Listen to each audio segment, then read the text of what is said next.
살면서 우리는 수많은 관계를 맺지만 결국 인생은 홀로 걸어가는 길입니다. 힘들 때 누군가 곁에 있어 주길 바라지만 가장 힘든 순간에는 오롯이 나 자신과 마주해야 하는 것이 현실입니다. 그렇다면 왜 우리는 타인에게 의존하지 않고 스스로 독해져야 할까요? 부처님께서는 자신을 의지하지 않는 자는 어디에서도 평안을 찾지 못한다고 말씀하셨습니다. 누군가가 나를 구해줄 것이라는 기대는 결국 우리를 더 나약하게 만들 뿐입니다. 사람들은 필요할 때 곁에 있다가도 언제든 떠날 수 있는 존재이기 때문입니다. 결국 내 인생의 중심은 나 자신이 되어야 합니다. 스스로를 지키고 온전한 평안을 얻기 위해 우리는 남에게 기대지 않고 독하게 살아가야 합니다.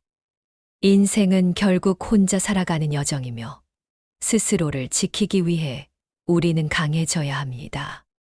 오늘은 인생을 홀로 살아가야 하는 이유와 남에게 기대지 않고 스스로 독하게 살아야 하는 필요성에 대해 이야기 나누었습니다. 세상의 첫 울음소리가 울려 퍼지는 순간 한 생명이 세상으로 던져집니다. 그때부터 인간은 홀로입니다. 어머니의 품에서 태어났지만 그 품조차 영원히 머무를 수는 없습니다. 부처는 말씀하셨습니다. 태어남은 곧 고쿠의 시작이다. 그 고통의 근원은 분리에서 비롯됩니다.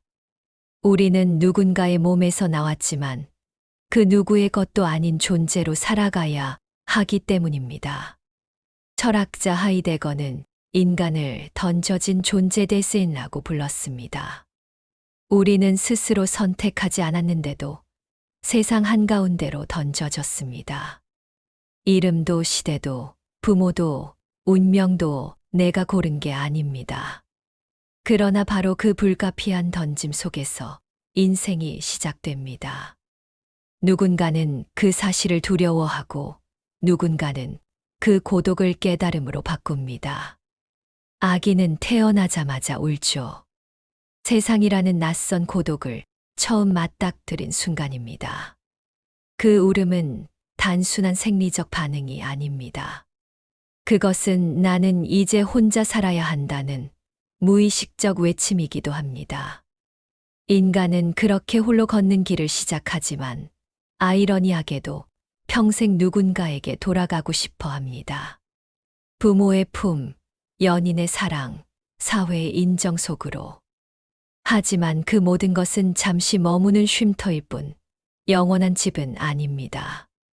부처는 말씀하셨습니다. 누구도 당신을 구할 수 없다. 오직 당신 자신만이 구원자다. 인간의 여정은 결국 자신을 찾아가는 여행입니다. 누군가의 그림자 아래에서는 절대 자신의 빛을 볼 수 없습니다. 그러므로 홀로 선다는 건 외로움이 아니라 존재의 시작입니다. 우리는 흔히 함께라는 단어에 안도합니다. 그러나 진정한 함께는 서로를 붙잡는 것이 아니라 각자의 고독을 존중하는 것입니다. 철학자 키에르케고르는 말했죠. 인간은 자신만의 길을 혼자 걸어야 한다. 그 길을 대신 걸어줄 사람은 아무도 없다. 혼자라는 사실을 인정하는 순간, 비로소 인간은 진짜 삶을 시작합니다. 태어남은 고통의 시작이지만 동시에 깨달음의 문입니다. 나의 인생은 타인의 그림자가 아닌 나의 발자국으로만 완성됩니다. 세상의 수많은 소음 속에서도 내 안의 목소리를 들을 수 있다면 이미 홀로 서 있는 법을 배우고 있는 것입니다. 결국 우리는 모두 혼자 태어나고 혼자 걸으며 혼자 죽습니다. 하지만 그것이 허무가 아니라 진리의 구조입니다.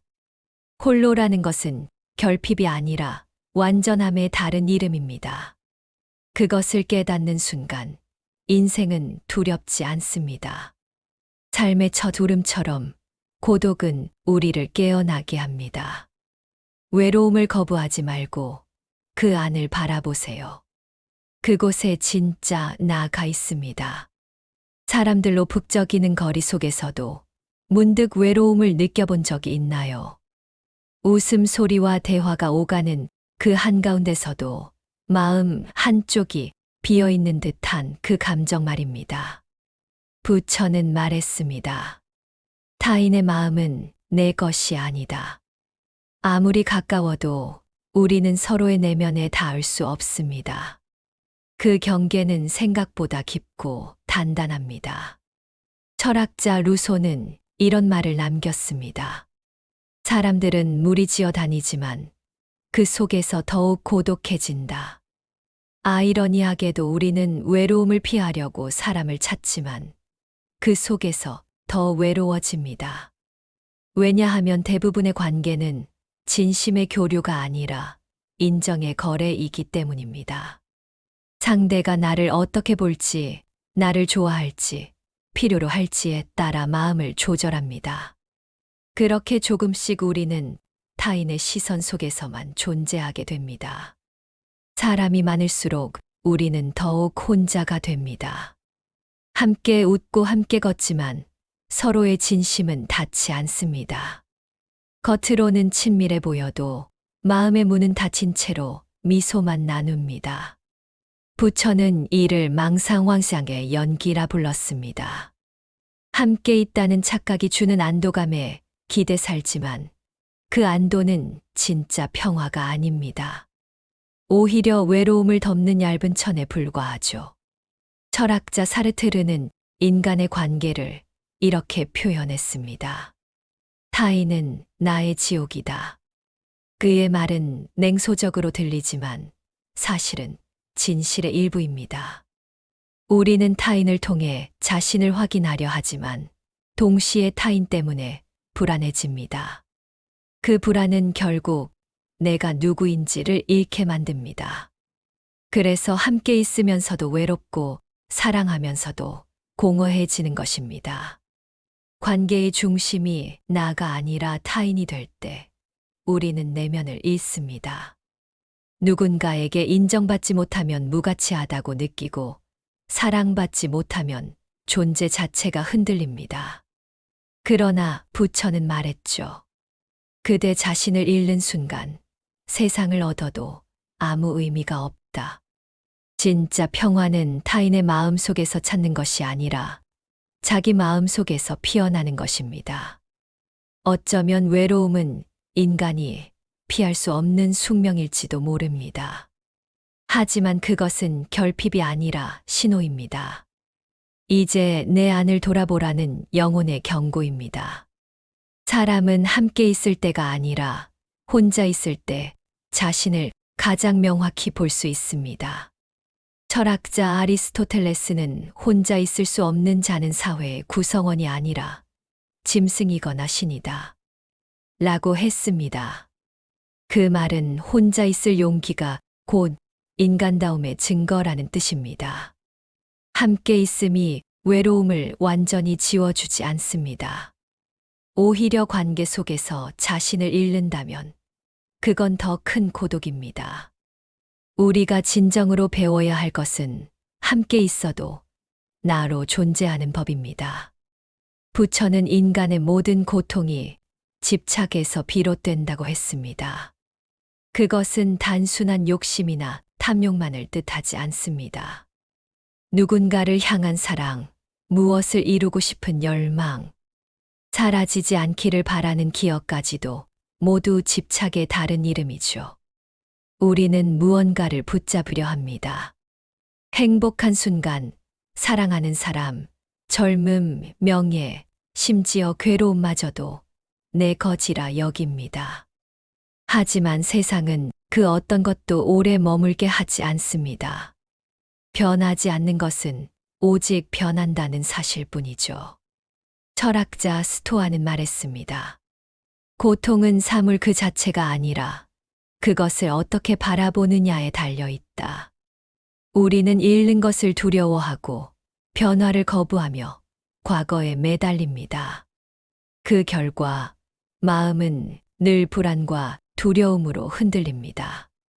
사랑이 떠날까봐 초조하고 돈이 줄까봐 불안하며 명예가 사라질까봐 초라해집니다. 그러나 부처는 이를 무상무자이라 했습니다.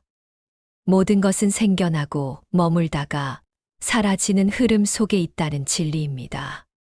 집착은 그 흐름을 멈추려는 몸부림입니다. 그것은 강물 위에 발을 딛고 서 있으려는 것과 같습니다. 결국 허우적대며 더 깊이 빠질 뿐이죠. 철학자 에픽테토스는 우리의 불행은 사물에 집착하기 때문이며 자유는 그 집착을 내려놓을 때 온다. 고 했습니다. 내려놓음은 포기가 아니라 이해입니다. 세상은 내 뜻대로 흘러가지 않으며 그것이 오히려 자연스럽다는 것을 받아들이는 힘입니다. 사랑도 마찬가지입니다. 우리는 누군가를 사랑할 때 그를 내 사람이라 부릅니다. 하지만 부처는 말했죠. 그대가 사랑하는 자 또한 변한다. 그대의 사랑 또한 변한다. 진짜 사랑은 소유가 아닌 존중이며 머물러 달라는 간청이 아닌 자유롭게 떠나보낼 수 있는 마음입니다. 그것이 바로 집착 없는 사랑의 형태입니다. 집착은 미련의 뿌리입니다. 잃은 것을 잊지 못해 과거를 붙잡고 아직 오지도 않은 미래를 두려워하며 현재를 놓칩니다. 그러나 지금 이 순간 우리가 붙잡을 수 있는 건 오직 지금뿐입니다. 철학자 에피쿠로스는 이렇게 말했습니다. 지혜로운 사람은 과거를 슬퍼하지 않고 미래를 두려워하지 않으며 현재를 즐긴다. 부처의 가르침도 다르지 않았습니다. 과거는 이미 흘러갔고 미래는 아직 오지 않았다. 오직 지금 이 순간만이 진실이다. 우리가 고통받는 이유는 세상을 붙잡으려 하기 때문입니다. 그러나 진정한 자유는 손을 놓는 것에서 시작됩니다. 그 순간 마음은 비로소 가벼워지고 세상의 변화는 더 이상 두렵지 않습니다. 집착을 내려놓는다는 건 무심해지는 게 아니라 세상과 화해하는 것입니다. 강물이 흘러가듯 인연도 흘러갑니다. 그것이 자연의 길입니다. 그 흐름에 저항하지 않을 때 우리는 고통에서 벗어나 평화를 얻게 됩니다. 사람들은 외로움을 두려워합니다.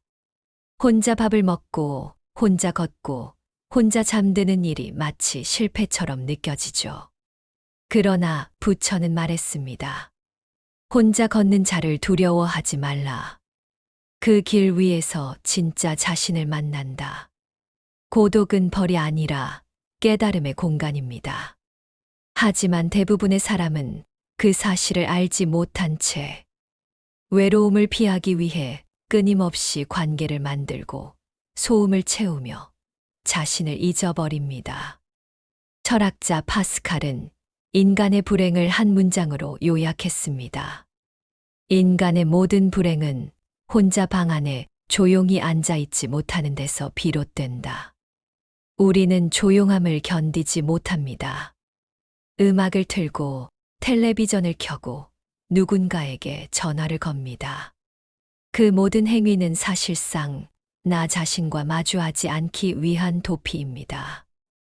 왜냐하면 고요 속에서 우리는 진짜 내면의 목소리를 듣게 되기 때문이죠. 그리고 그 목소리는 종종 불편합니다. 두려움, 후회, 분노, 상처 같은 것들이 하나씩 떠오르기 때문입니다.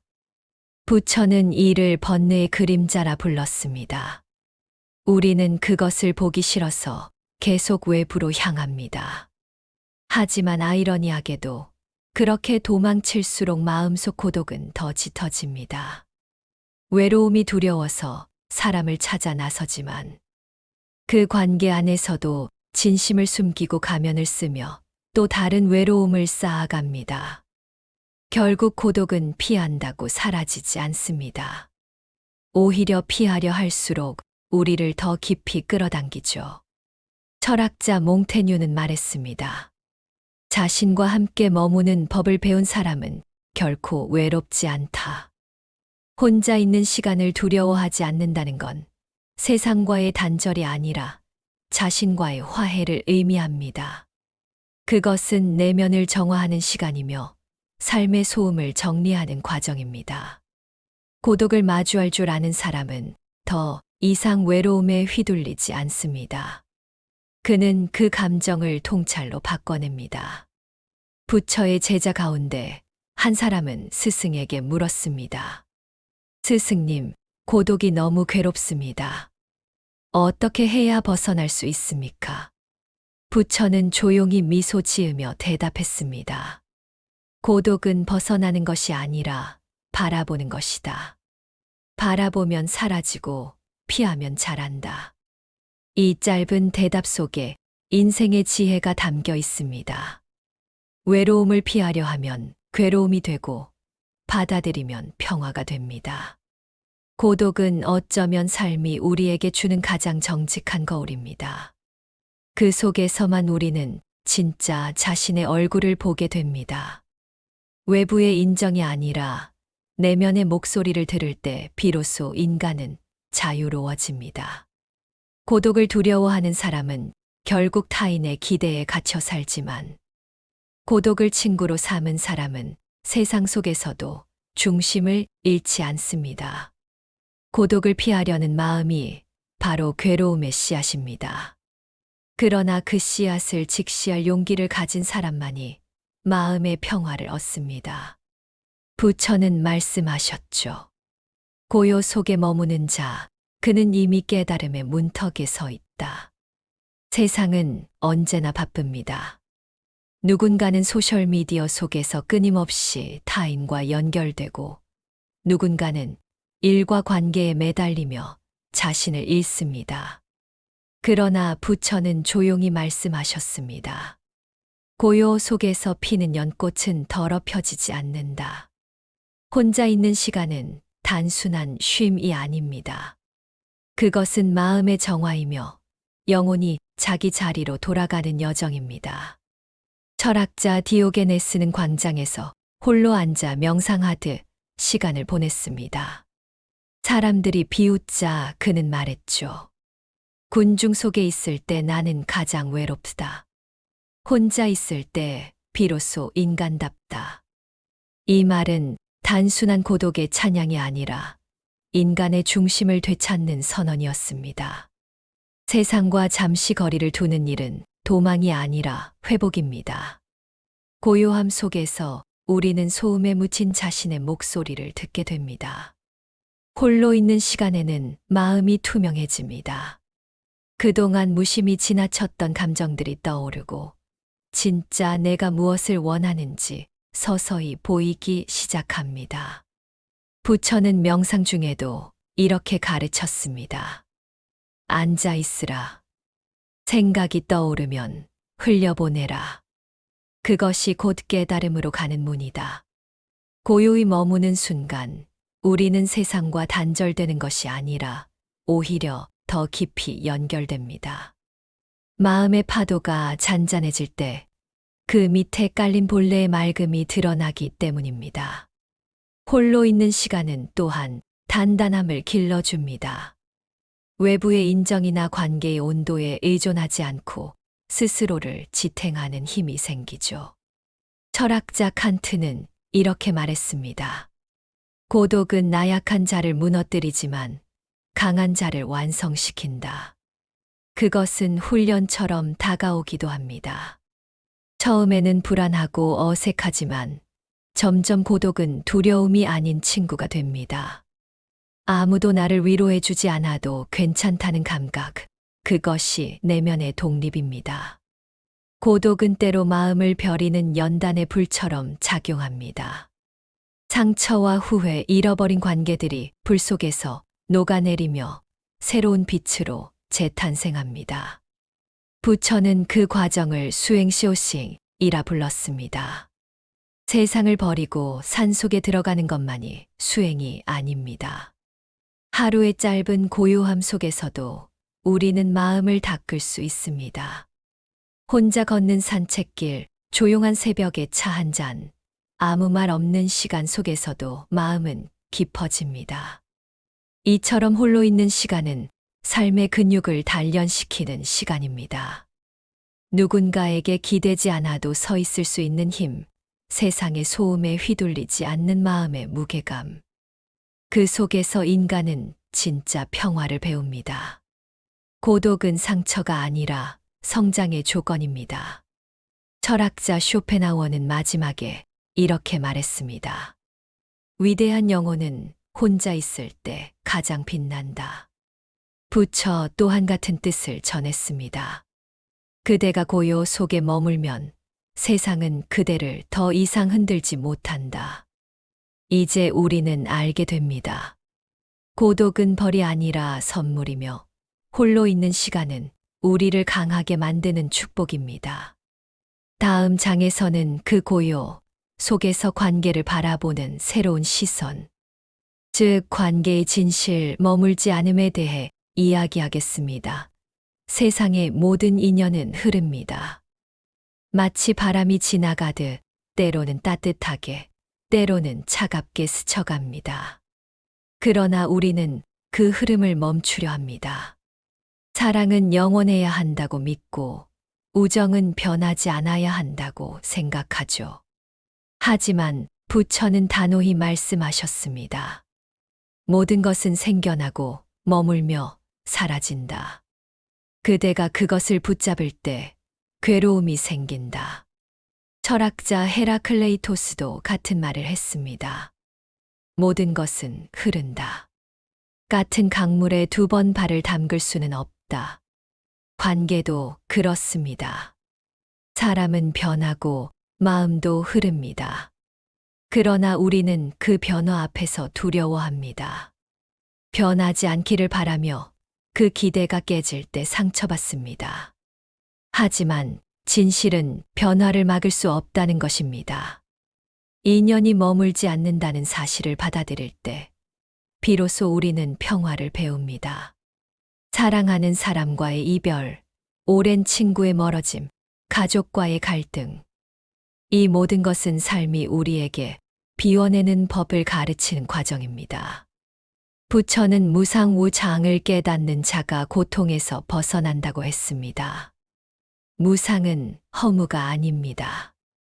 오히려 생명의 본질에 대한 깊은 이해입니다. 사라지기 때문에 소중하고 끝이 있기 때문에 아름답습니다. 한 제자가 부처에게 물었습니다. 스승님, 왜 사람들은 사랑하는 이를 잃고 그렇게 아파합니까? 부처는 대답했습니다. 그대가 사랑한 것은 그 사람이 아니라 그 사람과 함께 있을 때 자신의 모습이었다. 우리는 타인을 잃는 것이 아니라 그 관계 속에서 느꼈던 안정감과 의미를 잃는 것입니다. 그래서 그리움은 사실 타인을 향한 것이 아니라 과거의 나를 향한 것이죠. 철학자 세네카는 이렇게 말했습니다. 모든 관계는 선물이다. 그러나 선물은 언젠가 돌려주어야 한다. 관계를 소유하려 하면 고통이 따라옵니다. 하지만 그것을 선물로 바라보면 떠남마저 감사하게 됩니다. 누군가가 내 인생에 잠시 머물러 준 것만으로도 그 시간은 이미 충분히 의미가 있으니까요. 삶의 관계는 바다의 파도와 같습니다. 밀려왔다가 다시 멀어집니다. 그 흐름을 억지로 붙잡으면 손에 상처만 남지만 자연스러운 물결로 받아들이면 마음은 고요해집니다. 부처는 그대가 흐름을 거스르지 않을 때 세상은 그대와 싸우지 않는다. 고 말했습니다. 떠남을 두려워하지 않을 때 머무름도 더 따뜻해집니다. 결국 관계는 머무는 것이 아니라 배우는 것입니다. 어떤 인연은 우리에게 사랑을 가르치고 어떤 인연은 이별을 통해 성장하게 합니다. 중요한 것은 얼마나 오래 함께 했느냐가 아니라 그 관계 속에서 무엇을 배웠느냐입니다. 인연은 강물처럼 흘러갑니다. 그리고 그 강물은 다시 바다로 향하죠. 그 끝에는 분리도 소유도 없습니다. 모든 것은 다시 하나로 합쳐집니다. 그것이 부처가 말한 연기연치의 법칙입니다. 우리는 흩어져 있지만 본래 하나입니다. 모든 인연이 흘러가고 세상의 소음이 멀어질 때 남는 것은 결국 자기 자신뿐입니다. 인간은 태어날 때 혼자이고 죽을 때도 혼자입니다. 부처는 말씀하셨습니다. 그대 자신을 등불로 삼으라. 그 누구도 그대를 대신해 빛을 비출 수 없다. 이 말은 고독을 두려워하지 말라는 가르침이 아닙니다. 오히려 그 고독 속에서 자신을 찾아야 한다는 초대의 말입니다. 철학자 세네카는 외로움을 견딜 수 있는 자만이 자유를 안다. 고 했습니다. 홀로 있을 때 불안함이 아니라 평화를 느낀다면 그 사람은 이미 세상에 휘둘리지 않는 법을 배운 것입니다. 부처의 제자 중 한 명이 이렇게 고백했습니다. 나는 홀로 앉아 있을 때 세상과 가장 가까워졌습니다. 사람들은 함께 있을 때 존재를 확인하지만 깨달은 자는 혼자 있을 때 존재의 본질을 느낍니다. 혼자 산다는 건 관계를 거부하는 것이 아닙니다. 오히려 세상의 모든 관계를 자유롭게 받아들이는 상태입니다. 누가 떠나도 괜찮고 무엇이 변해도 흔들리지 않습니다. 그 중심에는 변하지 않는 나가 있기 때문입니다. 철학자 니체는 이것을 자기 초월이라 불렀습니다. 그는 말했죠. 나는 더 이상 타인의 평가로 살지 않는다. 나는 스스로의 법을 세운다. 그것이 곧 진정한 독립, 영혼의 자유입니다. 부처의 고요 속에서 피어난 깨달음은 단순한 명상의 평화가 아닙니다. 그것은 세상을 있는 그대로 바라볼 수 있는 지혜의 눈입니다. 그는 말했습니다. 세상을 미워하지 말고 사랑에도 매이지 말라. 그저 있는 그대로 보라. 그 순간 마음은 더 이상 요동치지 않습니다. 누가 나를 칭찬해도 욕해도 내 안의 바다는 잔잔합니다. 그것이 열반의 상태입니다. 철학자 쇼펜하우어는 이와 같은 상태를 의지의 침묵이라 표현했습니다. 더 얻고자 하지 않고 더 잃을까 두려워하지 않는 마음. 그것이 바로 진짜 행복의 시작이죠. 고요 속의 평화는 세상의 성공이나 인정으로 얻을 수 있는 것이 아닙니다. 그것은 마음을 비워낼 때 홀로 있음 속에서만 피어납니다. 홀로 있는 자는 세상과 단절된 이가 아닙니다. 오히려 세상과 가장 조화롭게 사는 사람입니다. 그는 사람을 미워하지 않고 사라지는 인연을 붙잡지 않으며 자신에게 닥친 모든 일을 배움으로 바꿉니다. 그에게 고독은 형벌이 아니라 스승입니다. 삶의 마지막 순간에도 그는 외롭지 않습니다. 왜냐하면 이미 고요 속에서 자신과 하나가 되었기 때문입니다. 부처는 말했습니다. 그대가 자신 안의 빛을 깨우면 세상은 더 이상 어둡지 않다. 인생의 끝은 두려움이 아니라 완성입니다. 홀로 서는 자만이 진정한 평화를 누립니다. 이제 우리는 알게 됩니다. 인생은 결국 혼자 살아야 할 길이며 그 홀로됨 속에 완전함이 있습니다. 사람들은 떠나고 시간은 변하지만 나 자신은 여전히 이 자리에서 숨 쉬고 있습니다. 그것이면 충분합니다. 그것이 부처가 말한 깨달음의 마지막 문, 홀로 존재하는 자의 평화입니다. 그리고 그 문을 연 순간 고독은 더 이상 외로움이 아니라 영혼의 고향이 됩니다. 삶은 결국 함께 걷는 것처럼 보여도 홀로 완성되는 길입니다. 우리가 외로움이라 부르는 감정은 사실 자신을 다시 만나라는 부름일지도 모릅니다. 부처는 말했습니다. 그대의 마음속을 비추는 등불은 언제나 그대 안에 있다. 외부의 인정이 아닌 내면의 고요에서 진짜 평화를 찾을 때 우리는 더 이상 외롭지 않습니다. 오늘 이 이야기가 당신의 마음에 잔잔한 위로가 되었길 바랍니다. 혼자 걷는 길이 두렵지 않다는 것, 그리고 그 길 끝에서 진정한 자유가 기다리고 있다는 것을 기억하시길 바랍니다. 이 영상이 마음에 닿으셨다면 구독과 좋아요, 그리고 알림 설정 부탁드립니다. 당신의 한 번의 클릭이 다음 지혜의 길로 이어집니다. 부처의 가르침과 철학의 통찰로 마음을 밝히는 이야기, 앞으로도 계속 함께 하겠습니다. 오늘도 고요한 평화가 당신과 함께하길 바랍니다.